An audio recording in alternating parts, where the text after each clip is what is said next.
दोस्तों,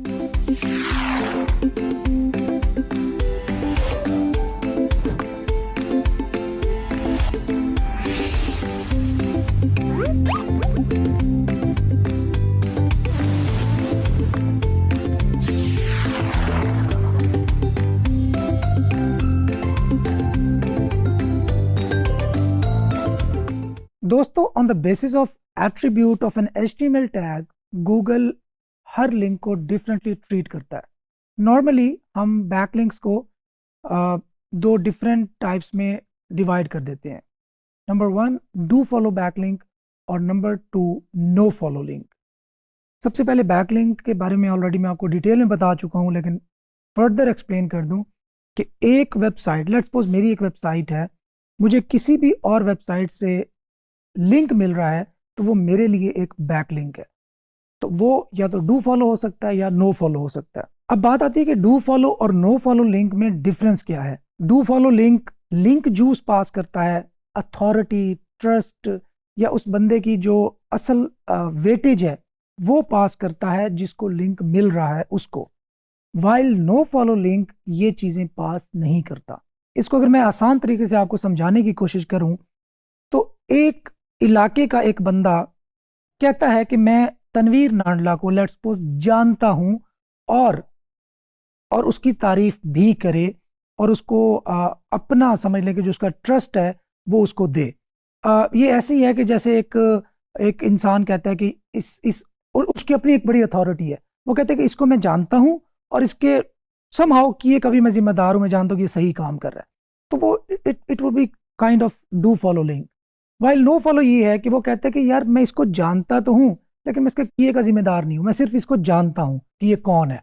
so do follow link actually link juice, जो कि किसी भी वेबसाइट की एक पावर होती है, अथॉरिटी होती है, उसको पास करता है जिसको वो लिंक दे रहा है उसको। वाइल नो फॉलो वो लिंक जूस पास नहीं करता इन सिंपल मैनर।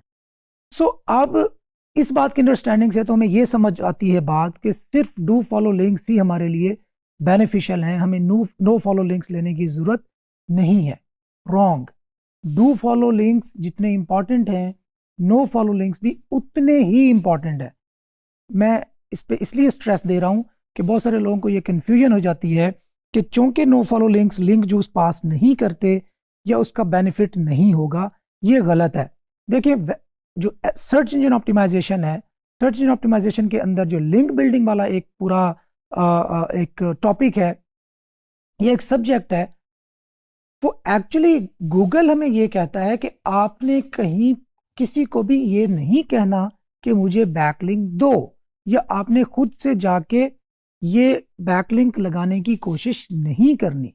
ऑर्गेनिकली और नेचुरली अगर कोई वेबसाइट आपकी वेबसाइट को लिंक देती है, that would be fine. So keeping that in mind, अगर कोई हमें लिंक हमारी वेबसाइट को लिंक करता है अपनी वेबसाइट से, तो वो नेचुरल होना चाहिए।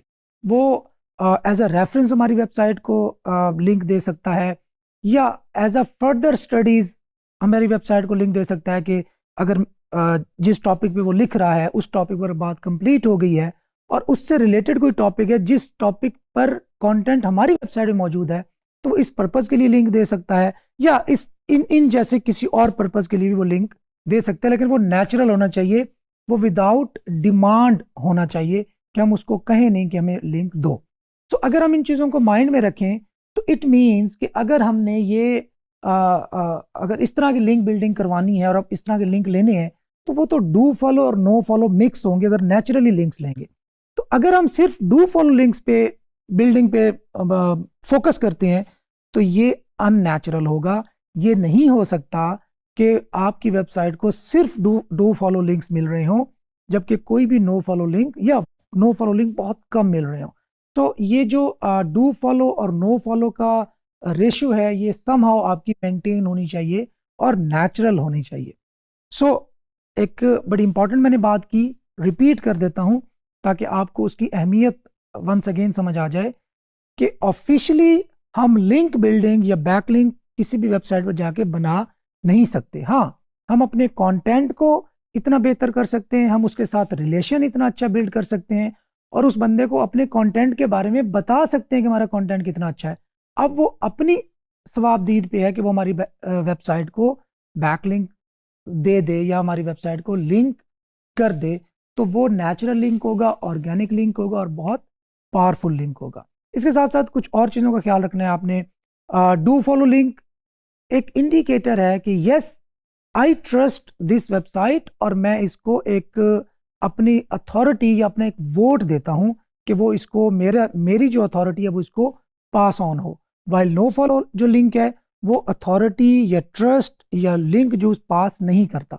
अच्छा, ये थ्योरेटिकली जो भी एक कॉमन परसेप्शन है वो यही है जो मैंने आपको बता दी, लेकिन मेरी ऑब्जर्वेशन के मुताबिक जो नो फॉलो लिंक है वो भी आपकी वेबसाइट की रैंकिंग को इम्प्रूव करने में बहुत बड़ा रोल प्ले करता है।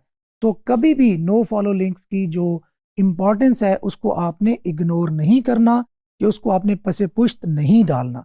अगर एक बहुत बड़ी वेबसाइट है, अथॉरिटी वेबसाइट है, और नेचुरली आपकी वेबसाइट को वहाँ से लिंक मिल रहा है, जिसकी अपनी भी अथॉरिटी है, क्वालिटी है, उसके मैट्रिसेस अच्छे हैं, उसकी वेबसाइट पे ऑर्गेनिक ट्रैफिक बहुत ज़्यादा है, तो वो एक बहुत अच्छा स्पॉट है जहाँ से आपको लिंक मिलना चाहिए।